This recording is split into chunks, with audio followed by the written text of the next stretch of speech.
Ladies and gentlemen, the end comes officially 1 minute 34 seconds. Round number 4. Your winner by TKO, Nazarjeen Imavov.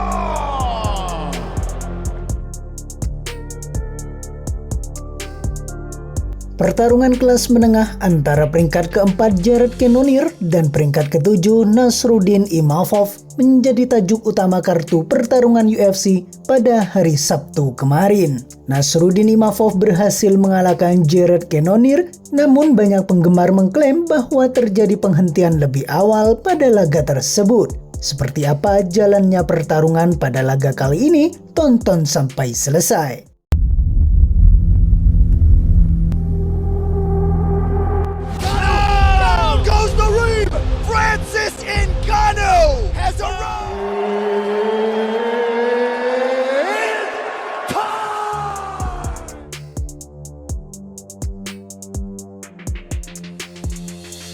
Dalam acara UFC pada hari Sabtu di Louisville, Kentucky dipimpin oleh pertarungan peringkat menengah antara peringkat keempat Jared Cannonier dan peringkat ketujuh Nasruddin Imavov.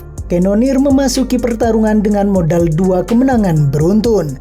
Setelah kalah dari Israel Adesanya untuk kejuaraan 185 pound di UFC 276 pada bulan Juli 2022. Cannonier bangkit kembali dengan kemenangan atas Sean Strickland dan Marvin Vettori.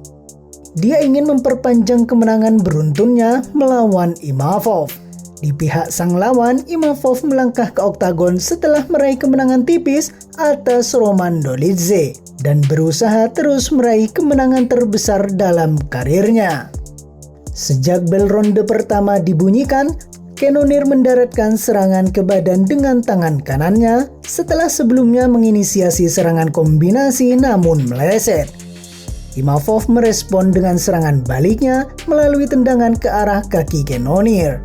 Kemudian Imavov mendaratkan pukulan kanannya dan dibalas oleh Cannonier. Pada momen itu Cannonier membuat Imavov tersandung ke kanvas.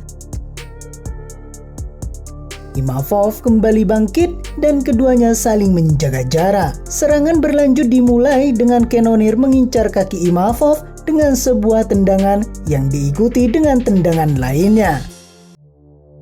Imavov membalasnya dengan tendangan kaki. Tak mau kalah serangan, Cannonier meladeni Imavov dengan kombinasi tendangan dan pukulan.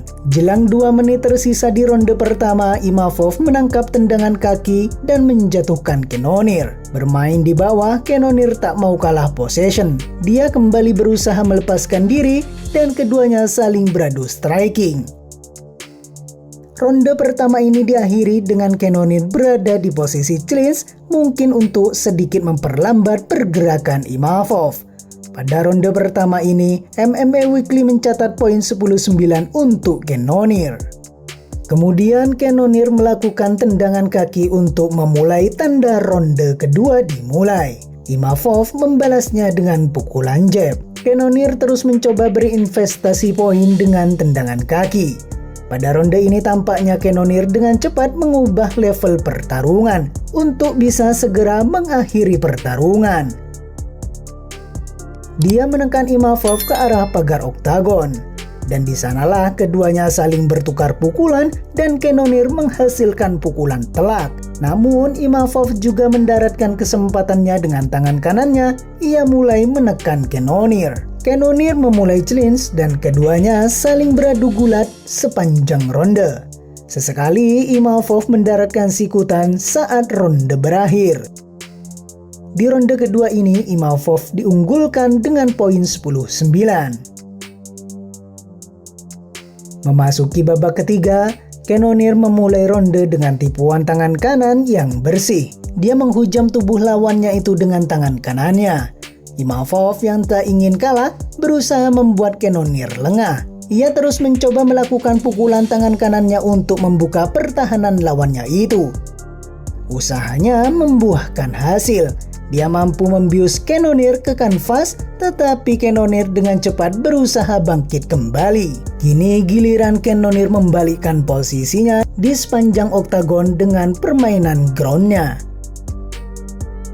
Namun pada posisi ini tak ada yang memberikan ancaman mutlak. Hingga akhirnya keduanya saling menjaga jarak. Sejatinya, Cannonier sempat melakukan tendangan keras yang membuat kaki Imavov tertekuk. Ia meraih dan menekan Imavov ke pagar oktagon sebelum akhirnya mampu melepaskan diri. 0-9 untuk Cannonier pada ronde ketiga ini. Memulai ronde keempat, Cannonier mendaratkan tangan kirinya. Dia mengkombinasikannya dengan pukulan siku belakang, namun Imavov berhasil menangkapnya. Tanpa diduga di saat yang sama Imavov mendaratkan pukulan tangan kanannya yang membuat Cannonier terhuyung. Melihat musuhnya oleng, pukulan bertubi-tubi coba ia layangkan. Kondisi ini membuat Cannonier berada dalam masalah besar. Terbukti Imavov melakukan serangan lutut sebagai serangan susulan. Cannonier berusaha membalas dan bertahan, namun wasit menghentikan pertarungan itu.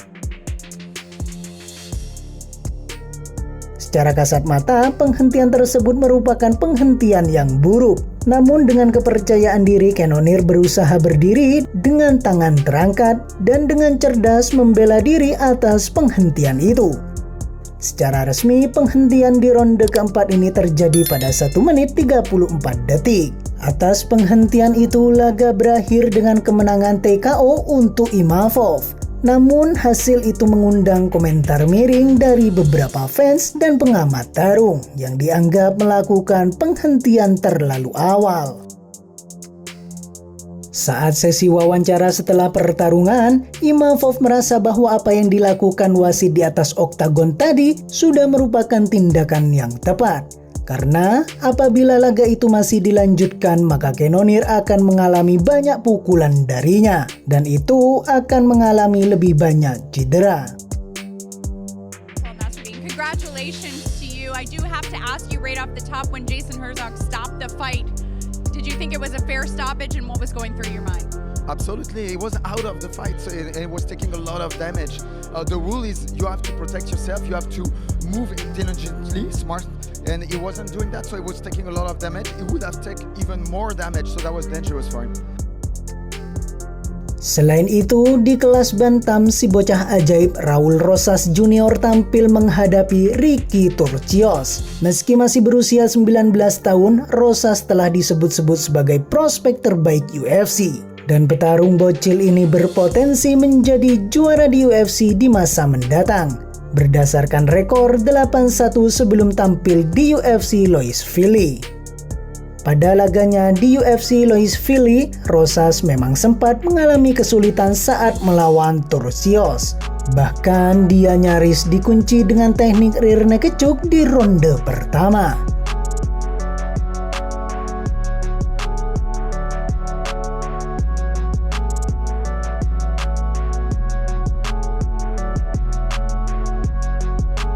Namun si bocah ajaib ini memang layak disebut sebagai prospek terbaik UFC. Pasalnya, keunggulan kemampuan grappling Rosas membuat situasi berbalik. Dimulainya ronde kedua membuat Rosas kesetanan. Dan justru dia yang berhasil menyelesaikan Turcios dengan teknik kuncian yang sama, yakni rear naked choke.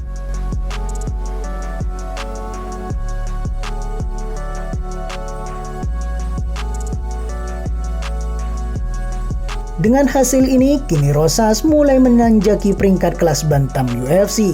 Meskipun masih belum masuk ke dalam daftar 15 petarung terbaik di kelasnya, namun di usianya yang masih 19 tahun, hal ini bisa menjadi modal besar bagi dirinya. Untuk terus mengasah kemampuannya, mentalnya, dan juga pengalamannya sebelum akhirnya masuk ke dalam daftar petarung berperingkat.